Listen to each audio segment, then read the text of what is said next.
ꯑꯍꯥꯟꯕꯗ ꯃꯔꯨꯑꯣꯏꯕ ꯄꯥꯎ ꯄꯤꯖꯔꯤ ꯃꯐꯧ ꯗꯥꯝꯗ ꯍꯤ ꯂꯥꯛꯁꯤꯟꯕꯗꯒꯤ ꯏꯁꯤꯡꯗ ꯇꯥꯁꯤꯟꯈꯤꯕ ꯃꯤꯑꯣꯏ 3 ꯉꯁꯤ ꯐꯥꯎꯕ ꯊꯤꯕ ꯐꯪꯗ꯭ꯔꯤ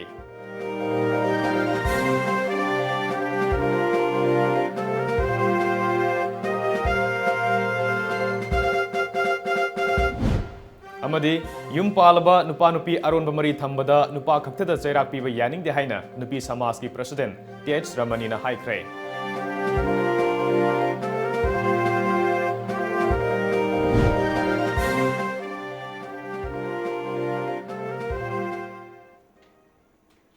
ꯈꯨꯔꯨꯝꯖꯔꯤ ꯇꯥꯏꯝꯁ ꯑꯣꯐ ꯃꯅꯤꯄꯨꯔ ꯅ꯭ꯌꯨꯁ ꯌꯦꯡꯕꯤꯔꯤꯕꯁꯤꯡꯕꯨ ꯈꯨꯃꯟꯊꯦꯝ ꯖꯦꯟꯇꯅ ꯇꯔꯥꯝ ꯅꯣꯛꯆꯔꯤ ꯍꯧꯖꯤꯛ ꯃꯤꯌꯥꯝꯗ ꯄꯥꯎ ꯁꯟꯗꯣꯛꯅ ꯄꯤꯖꯔꯤ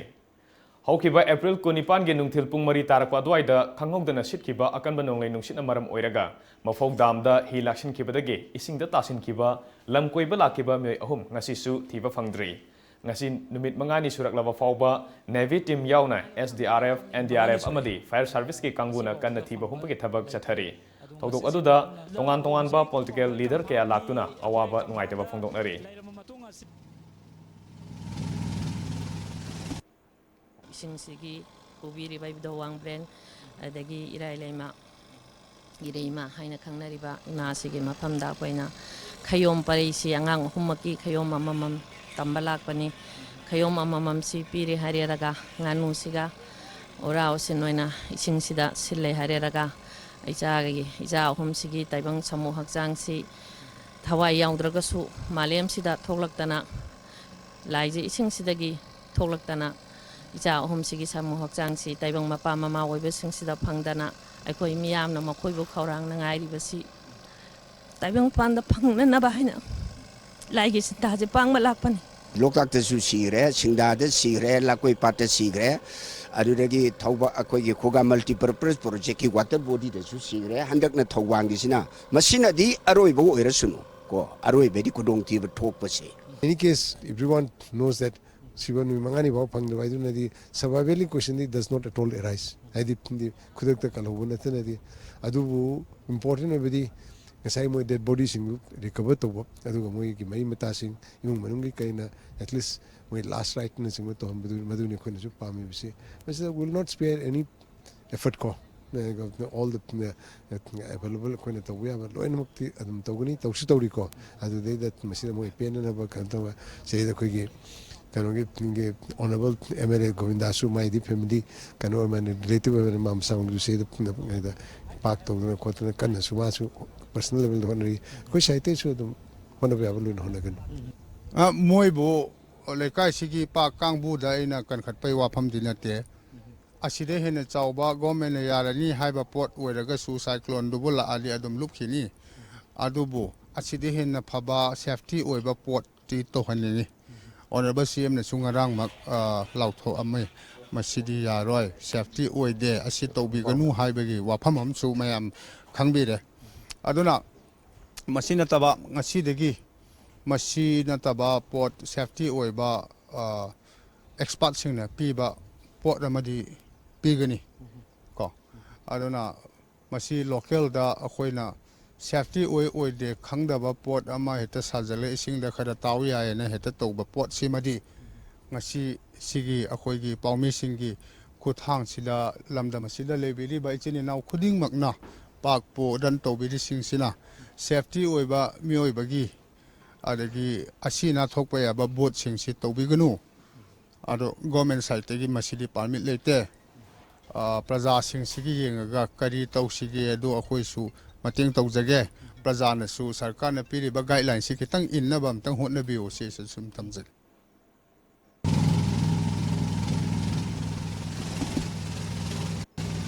yamna kanna thiriba mafam asi akhoi yausalagle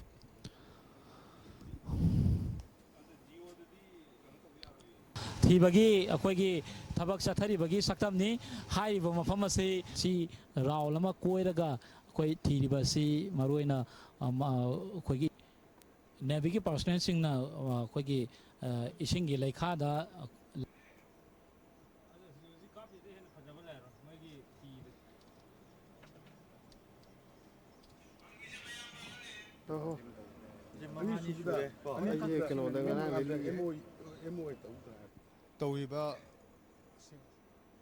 ꯍꯧꯖꯤꯛꯇ ꯐꯪꯕ ꯄꯥꯎꯗ ꯃꯐꯧꯗꯥꯝꯗ ꯃꯤꯑꯣꯏ ꯑꯍꯨꯝꯒꯤ ꯍꯛꯆꯥꯡ ꯊꯤꯕꯒꯤ ꯊꯕꯛ ꯑꯗꯨꯗ ꯃꯆꯤꯟ ꯃꯅꯥꯎ ꯑꯅꯤꯒꯤ ꯃꯅꯨꯡꯗ ꯃꯌꯥꯝꯕ ꯄꯣꯛꯃꯤꯟꯅꯕ ꯃꯌꯥꯝꯕꯒꯤ ꯍꯛꯆꯥꯡ ꯐꯪꯂꯦ ꯍꯥꯏꯔꯤ ꯃꯐꯝ ꯑꯗꯨꯗ ꯀꯔꯤ ꯐꯤꯕꯝ ꯂꯩꯔꯤꯕꯒꯦ ꯍꯥꯏꯕꯗꯨ ꯃꯤꯠꯌꯦꯡ ꯇꯥꯃꯤꯟꯅꯁꯤ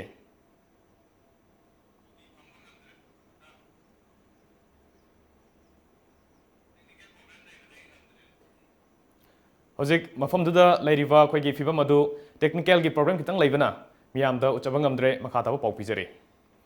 ꯃꯌꯨꯝ ꯃꯀꯩ ꯄꯥꯜꯂꯕ ꯅꯨꯄꯥ ꯅꯨꯄꯤ ꯑꯔꯣꯟꯕ ꯃꯔꯤ ꯊꯝꯕꯗ ꯅꯨꯄꯥ ꯈꯛꯇꯗ ꯆꯩꯔꯥꯛ ꯄꯤꯕ ꯍꯥꯏꯅ ꯁꯨꯄ꯭ꯔꯤꯝ ꯀꯣꯔꯠꯀꯤ ꯔꯥꯏ ꯑꯗꯨ ꯌꯥꯅꯤꯡꯗꯦ ꯍꯥꯏꯅ Manipur women social reformation and development ꯁꯃꯥꯖꯀꯤ ꯄ꯭ꯔꯁꯤꯗꯦꯟꯠ ꯇꯦꯁ ꯔꯃꯅꯤꯅ ꯐꯣꯡꯗꯣꯛꯈ꯭ꯔꯦ ꯉꯁꯤ ꯂꯝꯐꯦꯜꯗ ꯂꯩꯕ ꯂꯨꯞ ꯑꯁꯤꯒꯤ ꯃꯌꯥꯏ ꯂꯣꯏꯁꯪꯗ ꯄꯥꯡꯊꯣꯛꯈꯤꯕ ꯄꯥꯎꯒꯤ ꯃꯤꯐꯝ ꯑꯃꯗ ꯃꯍꯥꯛꯅ ꯃꯈꯥ ꯇꯥꯔꯗꯨꯅ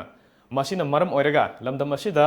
ꯃꯤꯁꯤ ꯃꯤꯅꯥ ꯍꯦꯟꯅ ꯊꯣꯛꯂꯛꯅꯕ ꯃꯔꯝ ꯑꯃ ꯑꯣꯏꯔꯛꯄ ꯌꯥꯏ नुपा खक्तदा दंडी पीबा यारोय नुपी नुपा अनिमक चैराक फंगनगदबा आयन अमा सेमबा मथौ ताई मसिदा लंगांगनसु मिडियंग चंगबियो हाइखे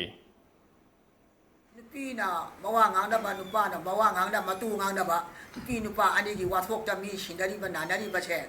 matungda masigi damakta mama ngaidadi nupa gi dama ain chayam mi hujikti shopping koda nupi nupa animak dandi pi nana bai damakta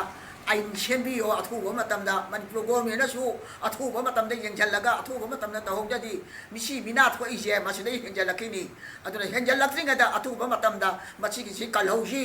lamdam asida mama kanai machano mapa kanai machano haidu masak khangaktre afam marang khangdana hana chundaba tholoktingira athuba matamda sarkana yengjanbiyu supreme court na thuna pangkhatbiyo aina thuna sembiyo athuba matamda haira o पाउगी मिफम अदुदा सरुक याखिबा नुपी समाज के adviser case इंदुना high yum पालबा नुपा नुपी अरोनबा युम्बाल मरी लेनबदा नुपा खक्तदा चेराक पीबा असिना इमुंग मनुंगदा चावना कायबा लाकनी मरम अदुना supreme court ना नुपा नुपी अनिमक चेराक पीबा याबा आइन सेम्बियो हाइखे मोइना तुंगान तुंगान बा मफम सिदा nganaraga macha sing amaga mapa tinnadaba taragadi समाज अदुदा लेरकदोरिबा दुंबा angang sing do mama mapa tinnadaba I samnadaba nga tuwaidana nungsinadabagi marise sungsum hengalakani duna koi samaj yam amangbagi macha am goirani aduna haji haji makoi nupi samaj na pamibadi athuba matamda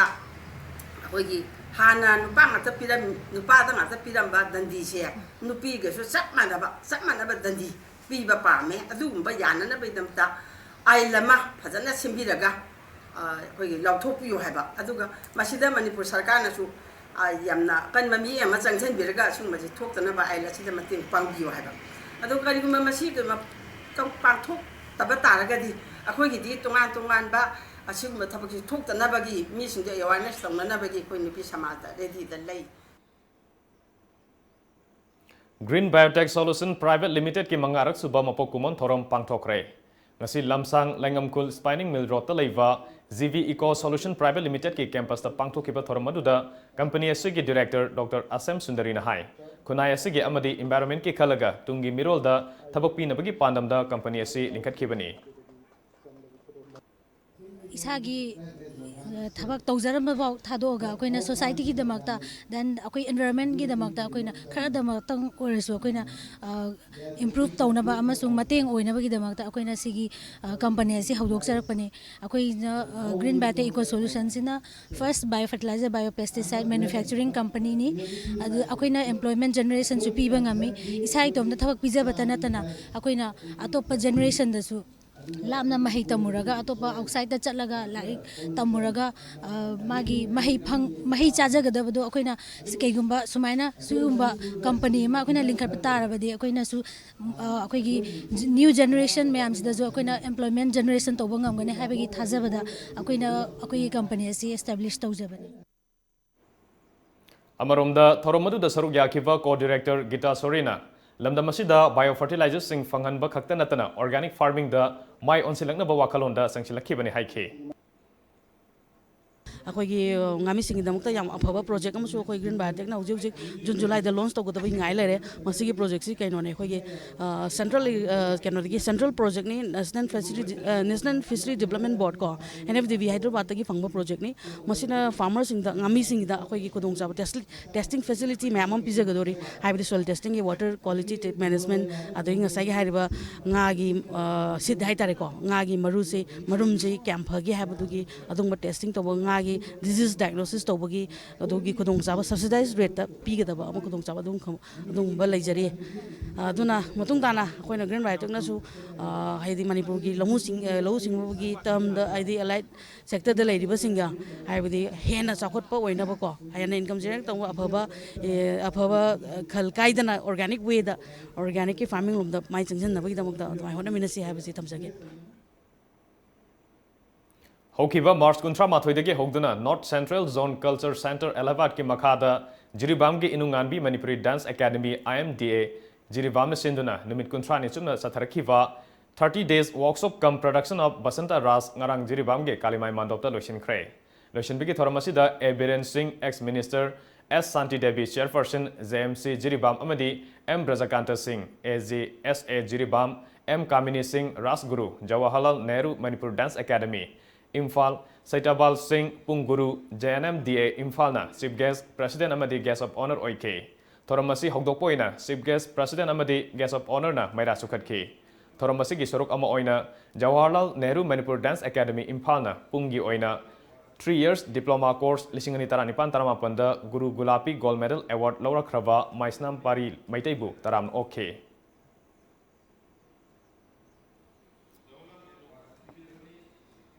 Chief guest ki warol piraduna A Biren Singh na Jiribam da IMDA Jiribam na ngasigi asigumba thoram asi pangthokpa se yamna nungai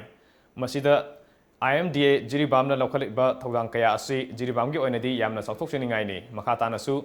Manipuri nat ki oiba jagoi isaida saruk yana bagi satra satri sing puthokpa ngamba oisenu haiki thoram maduda president oikiva S Santi Devi na ngasi pangtholiba thoram asiga mari lenena Pari Maitaina gold medal fanglakpa asi Manipur gi da natana Jiribam gi oinadi yamna sauthokseningai ni haiba yauna wafam kaya thamki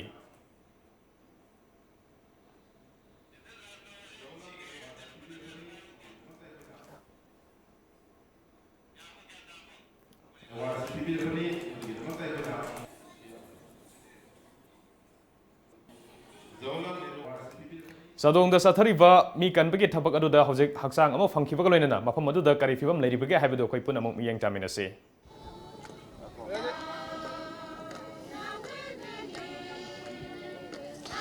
अकनबा अखोगी थीबा हुमगी थबक सथबगी मतुंग इना अखोई उसी पुंग अहुमगा minute मंगा मुक सतबा मतमदा अखोगी लैखिद्रबा मचिन मनाव अनि अमसुंग नुपिमसा अमगी मनुंगदा ख्वाइदगी अहन ओइरिबा S Rajiv चौरांगना सही कुंठा मंगारोम सुरबा मियोएसी अखोई हुसी अकनबा अखोई इंडियन नेवी SDRF NDRF की अपुनबा अखोगी कनो यावना फायर सर्विस यावना अकनबा अखोगी अयुक अंगनबदगी हौदना थिजलबा मतुंगदा ngасidi ahan boina pung ahunga minute mangarom satba sida machimanaw ahan akoi S Rajiv Chaurana chai kunthra ga mangarom suraba miyo esi akoi hoji phangmangam le mangda uriba akoi gi hoji ambulance khamdana leiriba mafam masida akoi gi rescue team na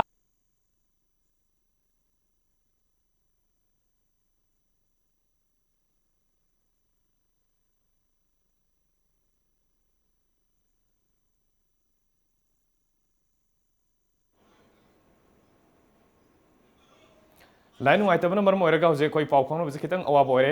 makhata pau mu pijari Imphal West District Police Commando amadi police ke apunba kangbuna ngasi tongan wampham singda thibahum ki thabak sathakre ngasi ayuk anganba pung 4:45 taba matamdagi hona Imphal West District Police Commando amadi Lamphel Police ke apunba kangbuna Lamphel Punsi Kaithel Laikai amadi akoi bampham singda imthong khodingda sangduna thibahum ki thabak sathakre maduda nupa sani nupi sa magatara masak khangdok ki thabak sathakhi Hodok odugi makha tarkoina Imphal West District Police ki Additional SP Operation AG Sharma na lusingba kangbu amana Imphal gi wahengbam laikai Baiga Hotel Jiribam Parking Maharani Bridge Hindu Hotel Masajid Road Kaisampa Thonggi akoiba mafam singda paksana thibahumba ki thabak sathakhi maduda chingna bamioi nifan phagatuna makha tana thijina bagi damak City Police ta sinakre hairi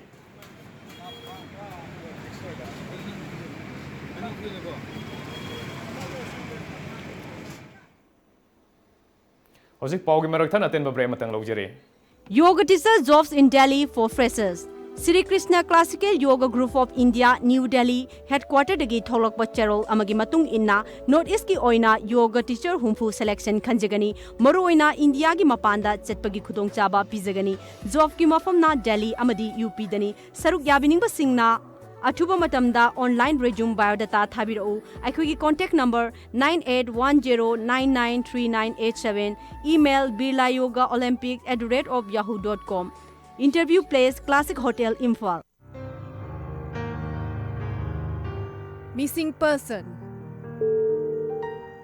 Lairenjam Ising Chauba Singh, son of El Angojau Singh, resident of Icham Kuno, PSCID Pok Charangpat, Thoubal District, Manipur, aged about 53 years, has been missing since April 18, 2019. He was missing between 1 a.m. to 2 a.m. of the same day, traveling Jhelum Express between New Delhi railway stations and Pathankot station. Finder may kindly inform nearest police station or contact Lairenjam Anand Singh 977-512-6606 or 9615-701044.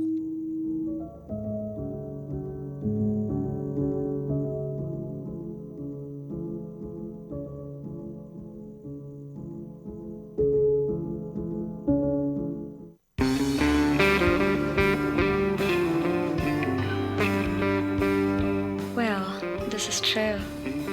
No matter where we're at and how busy we were, we may not get the time to spend the whole day together, but a time always brings us together when we are dining, especially when gathered around such divinely crafted amenities.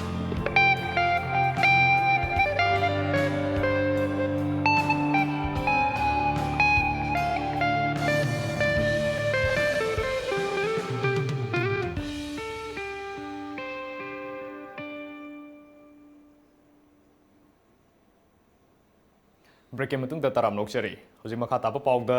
Kangjabi lerak mainam lekai da leiba social worker Laisram Manina mahaki mityang makha da Thangmaiban Kendra da awon ba mapurak na bagi pandam da Thangmaiban first lisingani kunithoi haiba team da Kendra sigi manung da leiba pukri sing da nga masa sing thada bagoloina miyam gi sanabung semjin bagi thabak chathakre ngasi apunba naharol tengbang kangluk Thangmaiban khoirom lekai gi ground nongna leibak thonduna semjin bagaloina Youth Development Organization Tingen Maru amadi Rising Knowledge Club ki pukri sing da tongan tongan ba makhal gi nga masa sing thada ki Thormadu da saruk yakiba social worker Laisram Manina awon ba mapurakna ba honabada mahaki maikai digi angam ba thodang kharadang lobani masida miyamna pungning thogat pirakpa asina makhata na miyam gidamak honaning bagi ihul kya fahole haike mayamna 1 na thilgadi kendra humbusunda thamon noi ngasi 1 oiba thulna si adu chotha aina ina logi marmasina akoi inamna la mai ising akoi thulna yamna nakna phangba kendra da aduna ngasi akoi thongni lebo club sing asna tawbiningba honna jeng mayam legasu hanni problem na thongni leba club isna ko follow no Inthong tum chatna donation karosu hapin bakha hapin da sawna development da yam wawo hai ba wa inthong chapli problem ko on dawda ina ngasi enita logo amusin sandaji club ka ko bolile kai club snow sina samna jada ngam sa ka hada je ngam sa no ma sahi no tun ma si soina chawni chawro mo tamdi club ki hot pa si nga sina sidiri tam khala kana club sini awara pa ni ko ngam khalibana ai ngasi thong first ko ahan bi fiat ko program sa ka chari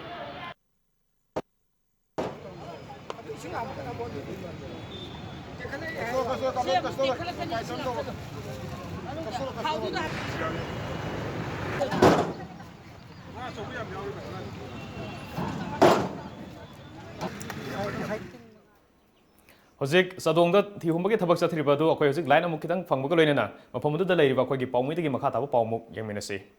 Su fangli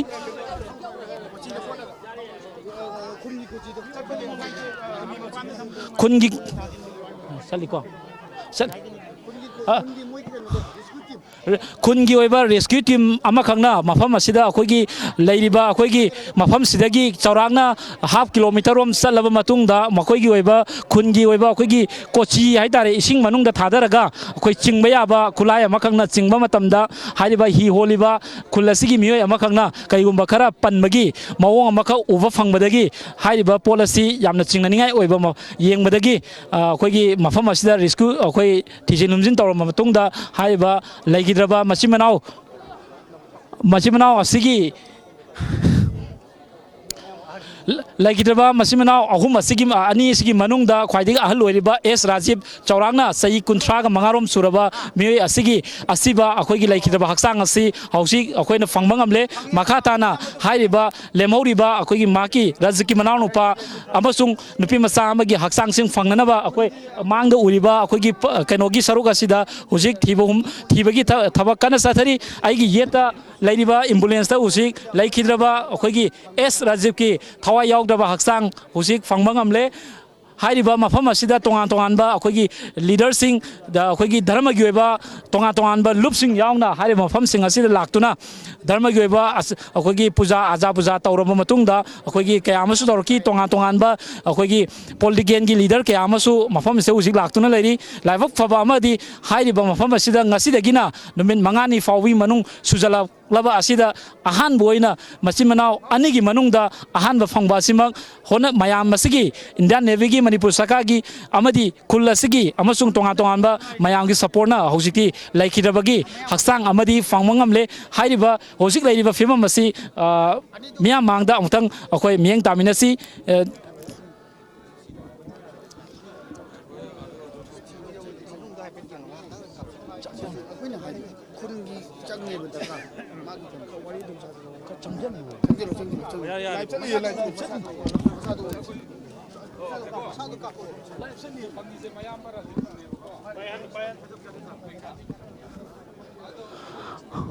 ꯑꯩꯈꯣꯏ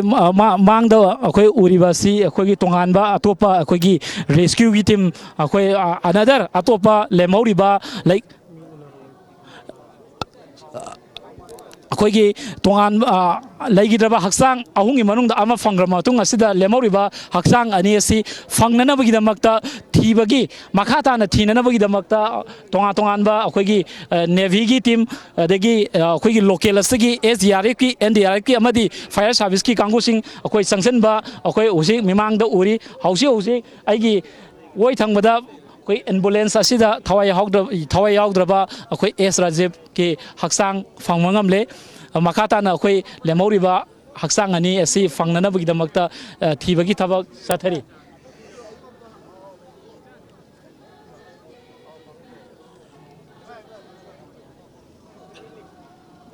ꯁꯣꯝꯗ ꯍꯥꯏꯖꯜꯂꯣ ꯑꯩꯈꯣꯏꯒꯤ ambulance ꯔꯣꯝꯗꯈꯤꯇꯪ ꯍꯥꯏꯖꯟꯕꯤꯌꯨ ꯑꯦꯝꯕꯨꯂꯦꯟꯁꯇ ꯍꯧꯖꯤꯛ ꯂꯩꯔꯤꯕ ꯐꯤꯕꯝ ꯑꯩꯈꯣꯏꯒꯤ ꯐꯦꯃꯤꯂꯤꯁꯤꯡꯒꯤ ꯑꯩꯈꯣꯏꯒꯤ ꯃꯤꯑꯣꯏꯁꯤꯡ ꯎꯕ ꯃꯇꯝꯗ ꯑꯩꯈꯣꯏꯒꯤ ꯅꯨꯡꯉꯥꯏꯇꯕ ꯑꯗꯒꯤ ꯃꯇꯝ ꯀꯨꯏꯅ ꯅꯨꯃꯤꯠ 5ꯅꯤ ꯎꯔꯨꯗꯕ ꯍꯛꯆꯥꯡꯁꯤꯡ ꯎꯕ ꯐꯪꯕ ꯃꯇꯝꯗ ꯐꯥꯎꯕ ꯑꯩꯈꯣꯏꯒꯤ ꯐꯦꯃꯤꯂꯤꯁꯤꯡꯒꯤ ꯐꯤꯕꯝꯁꯤꯡ ꯍꯧꯖꯤꯛ ꯑꯩꯈꯣꯏ ꯃꯌꯥꯝꯗ ꯑꯃꯨꯛ ꯀꯩꯅꯣ ꯇꯧꯖꯒꯦ ꯈꯤꯇꯪ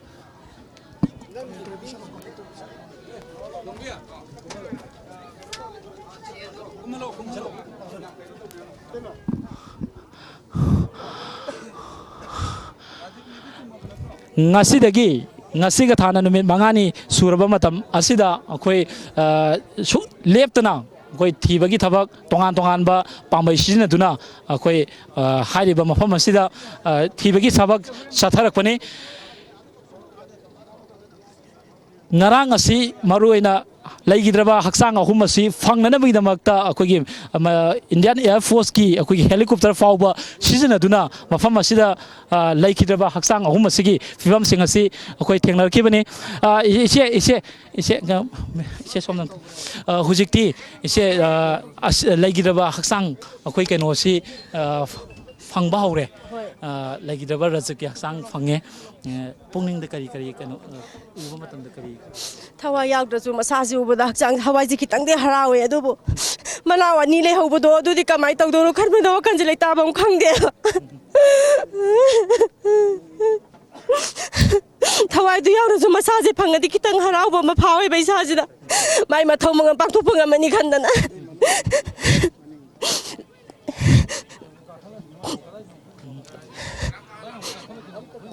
ꯑꯗꯨ ꯃꯌꯥꯝꯁꯤꯅ ꯈꯔ ꯀꯟꯅ ꯍꯣꯠꯅꯕꯤꯔꯒ ꯂꯣꯏꯅꯃꯛ ꯍꯧꯖꯤꯛ ꯐꯪꯅꯕ ꯍꯣꯠꯅꯕꯤꯔꯒꯗꯤ ꯑꯩꯈꯣꯏ ꯌꯥꯝ ꯅꯨꯡꯉꯥꯏꯖꯒꯅꯤꯅ ꯈꯜꯂꯤ ꯂꯩꯈꯤꯗꯕ ꯏꯃꯨꯡꯁꯤꯒꯤ ꯑꯩꯈꯣꯏꯒꯤ ꯀꯩꯅꯣꯒꯤ ꯍꯦꯛ ꯄꯣꯛꯃꯤꯟꯅꯕ ꯑꯣꯏꯗꯣꯏꯔꯥ ꯃꯇꯩꯃꯅꯦ ꯄꯣꯛꯃꯤꯟꯅꯕꯗꯤ ꯅꯠꯇꯦ ꯑꯩꯒꯤ ꯏꯈꯨꯔꯥꯒꯤ ꯃꯃꯧ ꯍꯥꯏꯇꯥꯔꯦ ꯃꯆꯥ Thank you. Oje makata na akoi woirom thangba sarukta akoi gi family gi mioi sing akoi yamna thawai nungai tana amasung akoi sangjal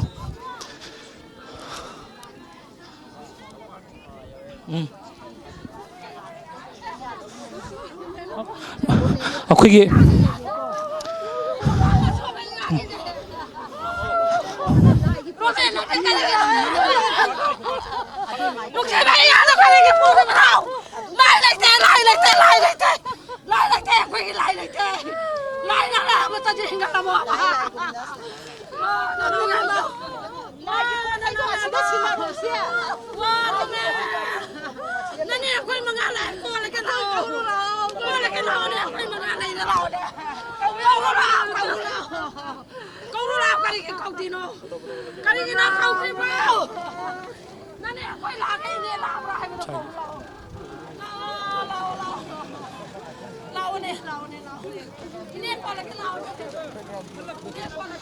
Hojik mafam asida akoi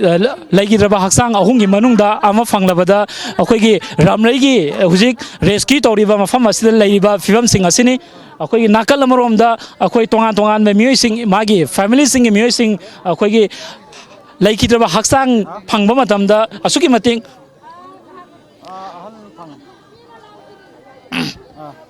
nungaitaba kamna launaba mayam amagi saktam sing over fangli amaromda makhatana akoi lemhoriba haksang ani asi fangnana bagi damakta thibagi thabaksu asuki matik kana sathari hojik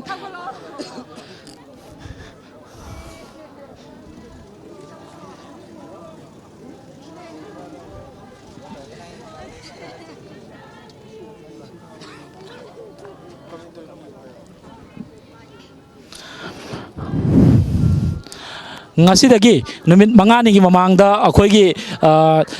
lam koiba haibadi kaigumba akhoigi thogdok amada akhoigi lam koiba satpadagi akhoigi ramreida akhoigi koiba salusi haiduna lakhiba laibak thiba thogdok amakhakta akhoigi nonglai nuksina maram oiduna akhoigi machin manau ningthaukhongdagi machin manau amasu nupi masa amakhak akhoigi akanba nonglai nuksina maram oiraga akhoigi Sandongi akhoigi usiki lairiba isingi ipak asida akhoigi hi lukhibadagi ngasi fawba thiba fangdana lakhibani hairiba akhoigi numit adudagina ngasi fawbada akhoigi mafam asida akhoigi SDRF ki NDRF ki Manipur Fire Service ki kanguna thiba umagi thaba kana satharakpani numinini humni sura fawbada thiba fangaktabadagi baruina Indian Navy ki team amana Visakhapatnam dagi akhoigi zorat gi infan tamna laglaba matungda ngarang ngahandagi hogduna hairiba mafam asida akhoigi laikhidraba haksang ahum asi fangnanabagi thiba haurakibani ngarang asi akhoigi Indian Navy gi kusuglai akhoigi track tongnanaba kusuglai mayam ama hairiba isingi ironung asida akhoigi thadaduna mangkhiba akhoigi lukriba haksang ahum asi fangnanabagi damakta tonga tonga pambai sina duna thibagi thabak satharakibani ngasi ayu anganbadasu anganbadagi howduna thibagi thabak satharakpa haurakpa asida akhoigi nongsingi fibam phatam maram oiduna mafam asida ramraigi mafam asida akanba nonglai nuksit natragasu nong kanna sukhi nong suraba matungda makhatana Indian Navy SDRF NDRF amadi Manipur Fire Service ki kangu amana makhatana thibagi thaba satharakpani chaurana pung ahunga minute mangarom satpa matam asidadi local gi oiba akhoigi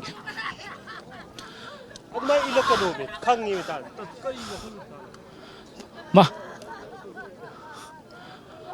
hojik laigidraba haksang rajki manakta akhoigi lamdamdugi akhoigi local MLA su oiriba amasung imung manungi akhoigi honorable MLA akhoigi Govindas Konthojamgi hek pokminaba masanupigi masasing oiba mafam akhoigi ambulance asida akhoigi honorable akhoigi Govindas Konthojam sangduna laigidraba haksang asigi manakta sangli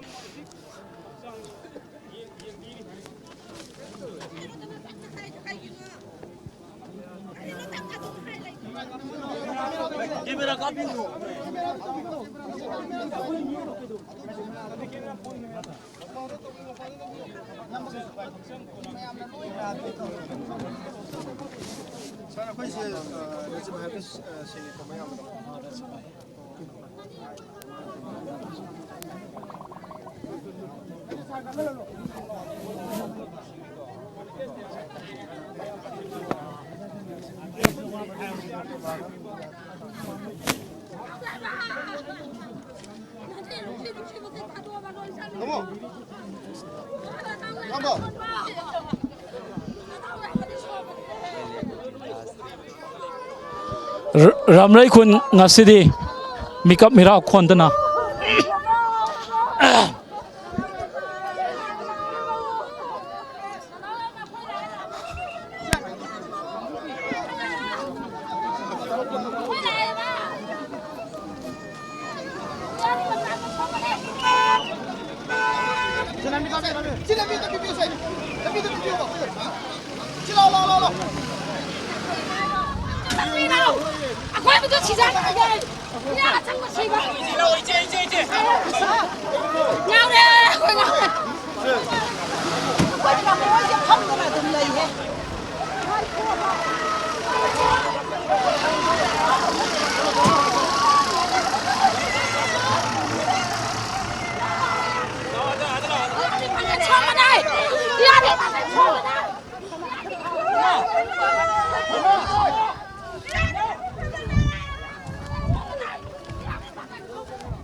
Hauji akoi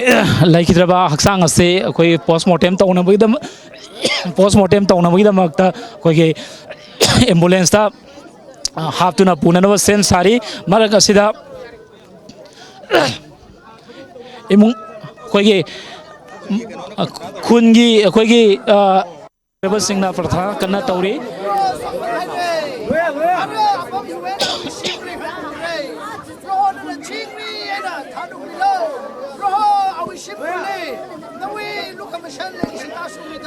Koi hauji laikidraba haksang asi koigi Jennings mokta punana bidamakta akoi ambulance ta haptuna hui thongna na sen sari amaromda salamdai mikup asida akoigi makhata na asok apan amasung asoi thokta winamakta ramrai khungi akoigi miyoi singna prathana tawraba akoi loigre matungda hariba akoigi laikidraba haksang asi hauji Jennings mokta punana bidamakta Manipur gi police ki team ama amasung team amani score tawduna Manipur gi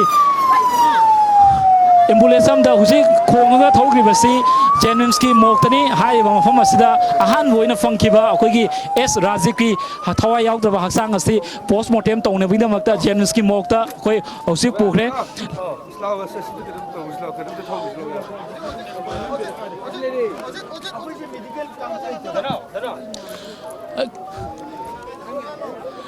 cameraman Ojit Naresh Sanag Nabukumar Khawupam Times of Manipur Ramrei Hojik sadongda mi thibagi thabak sathari badu khoi punna mireng jamina khre ngasai mamang da pizza kiba thangmaiban gi pawadu makha taba khoyong pizage Nakalamaromda Rising Knowledge Club Thangmaiban Polem Laikai gi President Sagol Sem Nabakantana Social Worker Manina Maikeodom Gidamak Lokhalak Liver Thodang Sing Thaganingai ni Matung Tarakpadasu Miam ge Fatorang Kaya Paikat Pangamba Ocean Haiki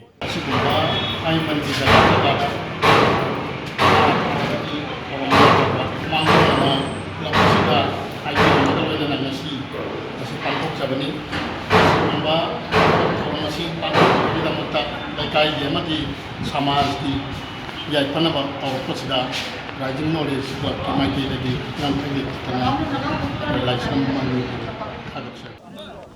Hokiba April gi kunmanga da sugnuda leiba St Joseph School mai tharambagi thodok adu KSO Gunpi Block na sathabani hariba wafam ase yumpham yaudabani haina KSO Gunpi Block ki cherol amana hairakle masi kanagumba kharana masagi oijaba yengdana organization asibu mingsethiana ba honabani thodok adu organization asina akan mamongda condemn tawi loinana Hiram asigi matangda mari lenaba police department na kupna thijinduna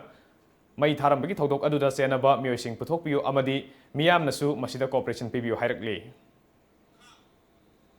Ceasefire gi ground rule thugaiduna sangsilakhiba NSCN IM ge cadre sing Assam Rifles ki akanba matau khangma ngamdabadage Ukhrul district ke Sihai village thadoktuna atopa mafamda hongdokre karamba mafamda sakhibano haiba sapsana khangdrabasu IM ge cadre sing handokhiba aduna mafam aduda leiramba khunja singi mipainaba hanthakre Defense ki PRO Colonel C Conwarna phongdokhibada NSCN IM na ceasefire agreement ki saruk ama oiriba ground rule thugaiduna Ukhrul district ki manung sanba kharasomdage kilometer mangarom lapa Indo-Myanmar border gi maya oiriba Sihai khulda handak numit kharani gi mamangdage NSCN IM gi anoba camp sing hangdorkhiba adu thingnabagidamak Assam Rifles na akan bathabak lokhatkhi maram aduna NSCN IM gi cadre sing mafam adu thadoktuna sakhibani Cyclone Fani na maram oiraga thoaningdaba thodok tholakpa yabagi chingnaba leibadage ngasi Guwahati thadoktuna chatkadaba train 12514 Guwahati Secunderabad Express amadi Tamaramdagi Assamgi Dribugarh chatkadaba train 15929 Tamaram Dribugarh Express cancel tawkhre amaromda Guwahati gidamak Bangalore dagi lakhiba train 12509 Bangalore Guwahati Express su Vijayanagar Ramtiti Lagar romda thaidoktuna chathankhre haina railway gi cherol amana hairi Hojik aroibada moriba paw mukana fangbigani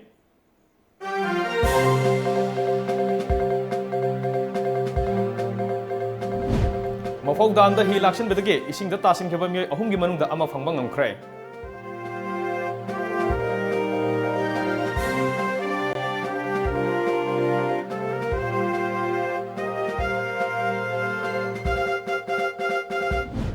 amadi yum palaba nupa nupi aronba mari thambada nupa khakta da chairak piba yaning de haina nupi samaj ki president Tes Ramani na haikre